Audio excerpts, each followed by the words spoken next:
All right. Good to see you. And if you're listening, welcome to the first episode of Should We Not Arrive? I'm your host, Jason Lewis, if you don't know me. A little bit about me. I am a single dad. I work in public service and kind of have for my whole life. I live in the Pacific Northwest. I'm an older brother to two younger sisters. I had an older brother. He was tragically killed a while back. I have a 10-year-old. He is the shit. Um, and I have an incredible group of friends, family. I like to work out, read sci-fi, watch movies. What else? I like to cook a lot. Um, and I also like other weird random shit. I would say my interest is as far reaching as you could think. In fact, I actually think it's part of my ADD that I've basically never heard of a thing I wasn't able to get interested in, be it a person or a topic. Um, so that's who I am. And the more important question is why do a podcast?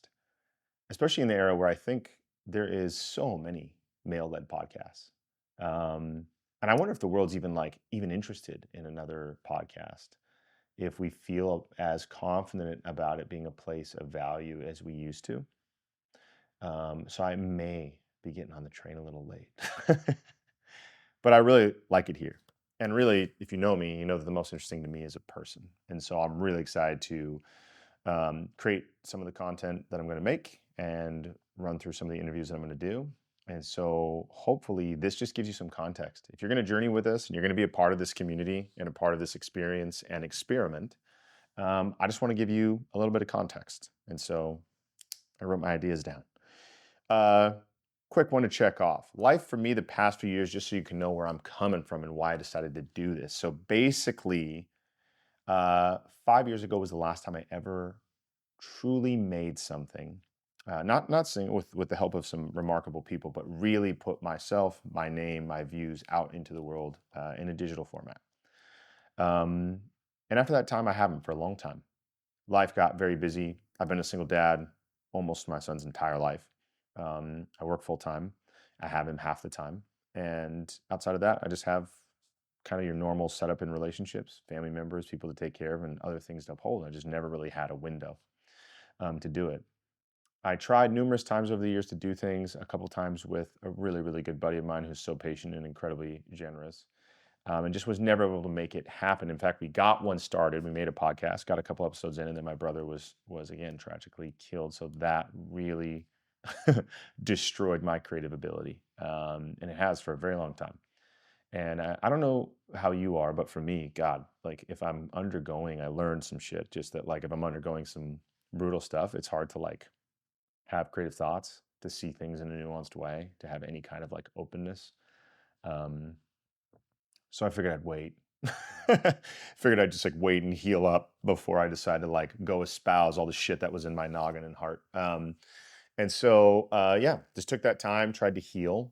Um, and so all of a sudden, but it was during that time, I guess, it was during that time that I was like kind of looking for something. And like, I really wanted someone to describe what I felt I was undergoing, which was like, I loved my life. I'd be serious with that. I fuck with what I do, what for work, how I am with my boy, how I am with my friends and family. Like I love my life.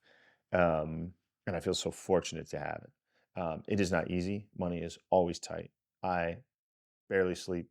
I run like a chicken with my head cut off, and I always take on more shit. It's just kind of who I am. But by and large, man, I go to bed peace. I wake up in the morning with a sense of purpose, and I have quite a bit of love. So I'm a deeply fortunate person, and in that regard, when I was going through kind of one of my worst heartbreaks, I was like, man, where is someone reminding me of like kind of the way I grew up, the values um, that I was raised on, you know what I mean? And that's kind of the why a podcast, I guess you could say, because I looked, I searched, I tried to find something that would help me answer these questions that I had, and also create a space for me to like actually talk about real shit. Like I'm not fronting. Like I love cool shit, and that will always be a part of what's happening here at Should We Not Arrive. I love Nona Dope Spotty, and I love listening to a new album, and I love like trying some new fucking health thing. Like you got a sauna 20 and ice bath 7, and then you got to eat about a handful of goji berries, and then suntan your asshole. Next thing you know, buddy, you are going to be looking very. Your life's going to be remarkable. Um, I like hearing that stuff, and I think that stuff is interesting.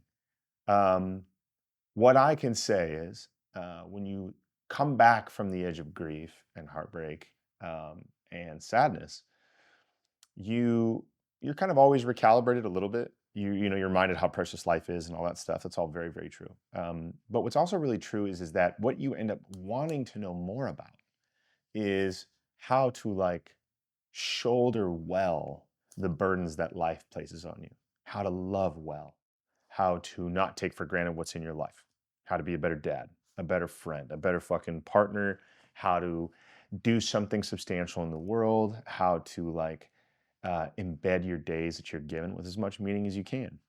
And I think for some people that comes from a spiritual place, and that's lovely. And for me, I guess in an undefined way, perhaps. Um, but really, what it is I just really care a lot about behaving well. I want my son to feel safe. I want my sisters to know I have their back. I want my friends to know that if they're in any kind of pinch, I'm walking through hell with them. I don't care what it is. Um, and I want to spend my life, my one existence, trying to rebel against the void, rebel against apathy and hard materialism and um, the trappings of power and economic wealth as the primary motives and drivers of a life. I think there's so many more sophisticated, lovely, and beautiful things to be a part of. Um, and I was looking for that. Like, I was just like, show me a dude fucking sitting on in front of a mic talking about some shit beyond how you get a six pack, you get a harder girlfriend, you get a faster car, you've done a gnarlier fucking thing in the world. And like my uncle says this a lot, and he's a bad dude. Um, and is a D1 athlete. He was a high level soldier, just like a really not so tough dude. And he was saying so all back, like I love David Goggins. I don't know if you know who this dude is, but he's just like a black dude, Navy SEAL, super tough. And he's always saying like, stay hard. You know what I mean? He runs ultra marathons. He's a gnarly fucking guy. And there's a lot of that is like really motivational and very inspirational. So I'm not shitting on it, but I'm saying that one of the other things that's really tough is when you're trying to like live that life, those crazy morning routines, you know what I mean? And your kid has diarrhea and you're like late to get the emails and stuff. Like it's just not actually all that practical all the time. And so a lot of this stuff in the modern era just gets pitched around endlessly about these places of like arrival, these things you can do that are going to get you to this like perfect life, this perfect state. And what I felt like my life was fucking brutal. Like I had to bury my brother. I had strained relationships in my family. I was trying to be a dad. I was supremely sad and didn't really even know what the fuck to do with that. Um, and and I kind of made my life a mess for a while. And then when I got out of that, I was like, all right, dude, I gotta like kind of come back to me. But you're like never the same. This shit alters you. And then it's like, where do we go from here? How do we make wise decisions going forward? And how we not just like, you know, go through the fucking motions of being like a happy, healthy person. Like I'm fucking not one about a like fake smile or a fake laugh ever. And so it's like, how do we show up in authenticity in all these ways? And I don't mean talking about like trauma dump on everybody. I just mean like not bullshitting, right? Like just not hard bullshitting on what is going well and what is hard in life. You know what I'm saying? So I just couldn't find it.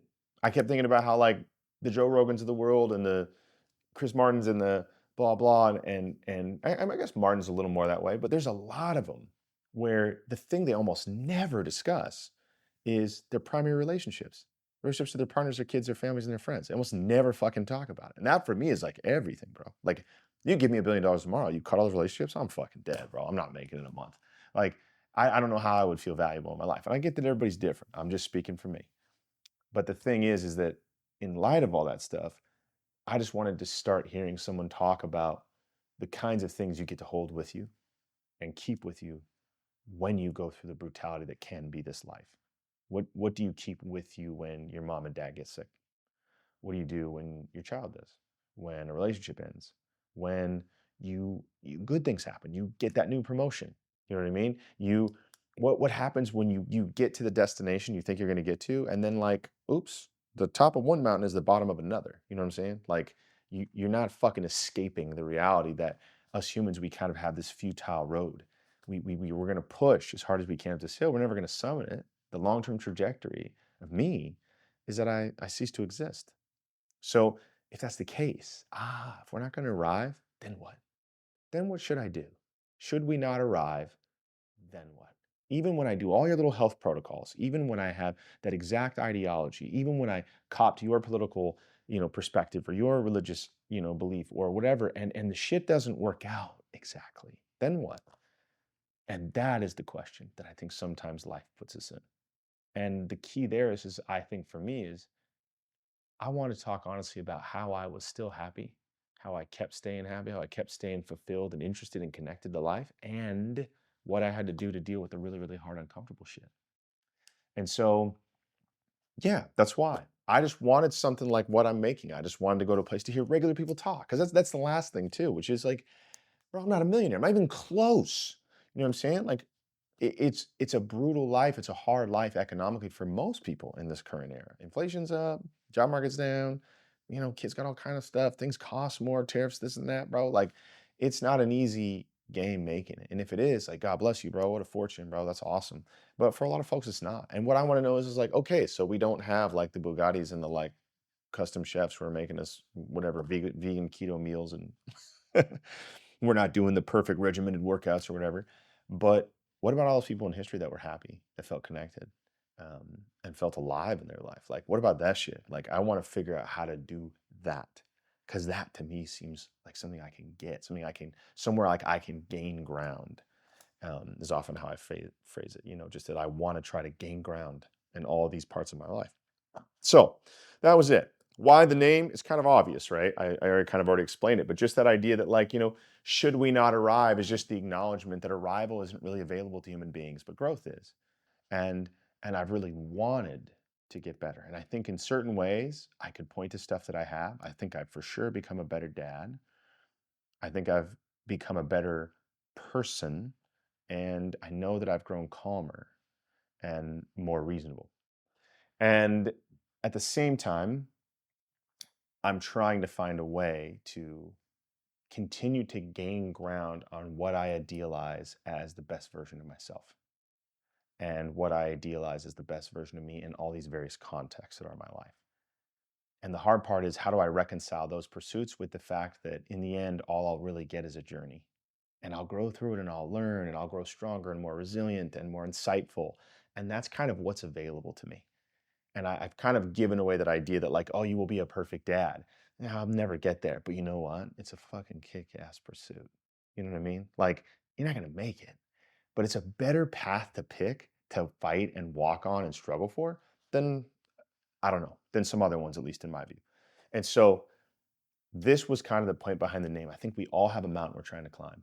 We all have this place we're trying to get to. And there's this really lovely story. I'm not going to get into it because it is extremely, like the way I tell it is long, but I love it. And it's just basically the story of Sisyphus. And he's just a man who makes a deal with the gods that if he can push a stone over a mountain, then he too will be a god. The stone is cursed. And in his ragged, dying breath, the gods who trick him laugh at him because he was never able to achieve this impossible feat. And in the moment, you would think that Sisyphus would be brokenhearted because he never got to this goal, this lifetime pursuit that he stuck everything into, and still he didn't accomplish. But the reality is that it was by this process that he grew so much. Every time he didn't quit, he grew stronger. Every time he regathered his wits, he grew more resilient. Each time he failed, he reminded himself it's important to be humble. And each time he pushed the stone a bit further to not get your hopes up, to try to live and stay balanced, stay reasonable, stay even keeled. Know when to get excited, know when to whatever. And to see a little bit of success and failure is kind of falsehoods a little bit. They're just varying states, much like emotions, and they're important information. They're important information, but it's not necessarily this everlasting truth. Um, and so you can win the day, you know what I mean? But it's harder to win the week, and even harder still to win the month, and harder still to win the year. And God, is it hard to win a life? But boy, that's worth the pursuit, don't you think? It's worth trying to sit at the base of the mountain of your life and take the stone, whatever that is for you, whatever thing is wildly compelling to you, and try to drive yourself into it as much as you can, to lose yourself in the pursuit of something greater than you that might outlast you. Um, and I so hope that the love that I share with people and the insights that I come to realize and the way that it makes me sharper and enables me to gain ground in all these areas, I'm so hopeful that that outlives me as well. Not because the battle's ever over, but just because whoever's up next, I want to be encouraged and well informed. And I think about my son a lot in that he's 10 years old, and I want to create a record of the inputs, of the thoughts, of the pursuit of his father so that he has some idea, not about who he should be, but about who I was. And I think so often when we encounter people that are different than us, it helps us triangulate our sense of self. And in this era where I think so much of commerce, the world, media is driven to draw people into a state of likeness, everyone taking the same supplements, driving the same car, pursuing the same exact dream, trying to live this homogenous life because it keeps the churn in the economy and it keeps these systems running, which have their benefits. They do, they have their fruits, but they also have their curses. And one of those is that often people lose themselves and they get these very things and find themselves quite unhappy. I think a lot about how, like, Deion Sanders won the Super Bowl because everyone told him, like, this is the pinnacle, right? This is the height of sports. Like, there's nothing bigger than the Super Bowl. And then you get it, and then you're having SI for weeks after, suicidal thoughts, because it didn't solve any of it. It didn't solve that little hedonic drive, a little hedonist in each of us. It's like, I need the next thing, and I got to get to the next place, and that's not enough, and this not enough, and yada yada. And we all have that. And so the more sophisticated question is, what do you do with that? Knowing that it's there, if you can call it out and say that it's there, you have a shot of not being bamboozled, of not being misled, of not ending up in a life or in a relationship or in a circumstance that feels so deeply inauthentic to you, where you have to sacrifice yourself to exist. And I think for me, I want to hear more of those things. I want to hear how people are doing it, recognizing that we're all doing it differently. And so the idea is when you hear another person struggle, their battle, their fight, boy, it helps you contextualize your own, helps you triage how severe it really is.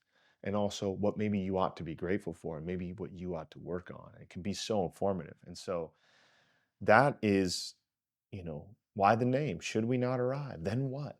Then what do we do? And that's what I want to do, is facilitate conversations and build content around all this. And on top of it, keep it light. Have some fun. One of the great parts about this fucking life is how many laughs there are to be had. How many brilliant things there are to eat, and amazing things to listen to and to watch and see and hear and to connect with. And sharing that is also a really valuable thing too, because life just cannot be about endless heavy shit, right? If we pretend that the only time we're going to be happy is when we arrive, then we never get to be happy now. If I have to hate who I am till I'm the perfect father, then I never even get to enjoy being a dad. You know what I'm saying? Like, if I have to fucking hit this peak before I ever can go, you know what, dude? It's pretty fucking good, man. Pretty lucky to have it going the way it's going. Like, well, shit, I'm gonna miss out on that, you know? Like, you could give me $1 billion tomorrow, but if I had to trade, like, walking down an aisle at Target with my kid, making fart noises and making up stupid songs and, like, doing weird dances and just, like, laughing till we can't breathe, I'd never trade you. And that doesn't have anything to do with me, like, being the perfect fucking dad. And everything to do with some shit in life. It's just, like, fun. It's just cool, and it's just, like, interesting to be a part of and to know about. And that goes to, like, dude, like, have you seen this movie? Have you heard this song? Have you read this book, this essay?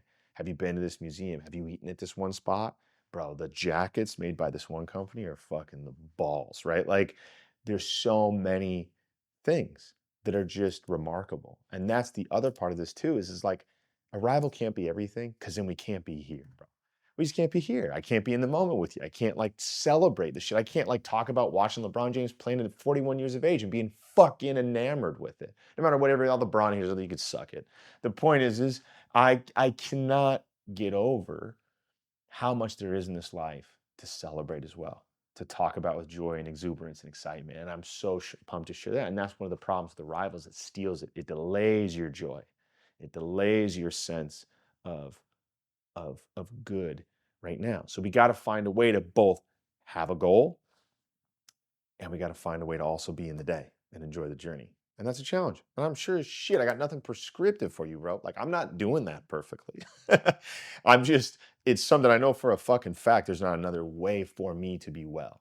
And so that's the internal world of my life. That's what I'm constantly trying to tension. Um, and so that's another thing. That's why the name, the next thing we've got is what to expect. Okay. A series of conversations, not necessarily experts, right? Regular ass people. You know, I said it before earlier, just that like I'm I'm not that interested in listening to millionaires. I'm no offense. I just don't really find their life all that relatable. And if I have to like constantly listen to someone who's famous or who's the rich, super rich, talk about life, the hard part is I'm like, God, it's so I'm not living that. It's just not relatable.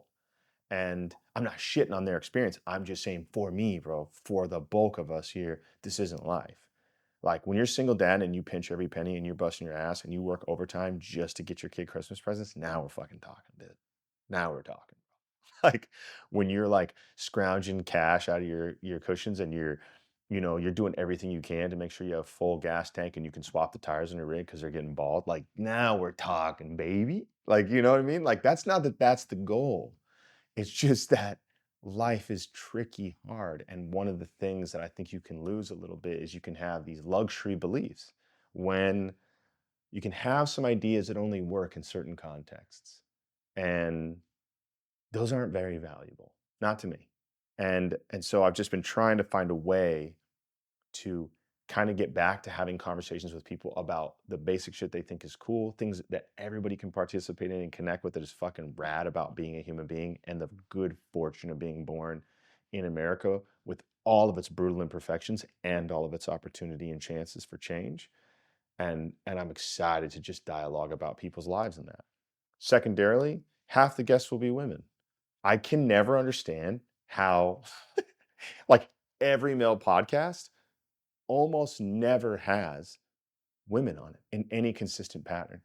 The comedians sometimes do a little bit better because there's female comedians, but I'm talking about like you sit a bunch of men in a room and you're trying to have a philosophical conversation about the nature of life, love, relationships, blah, blah, whatever it is.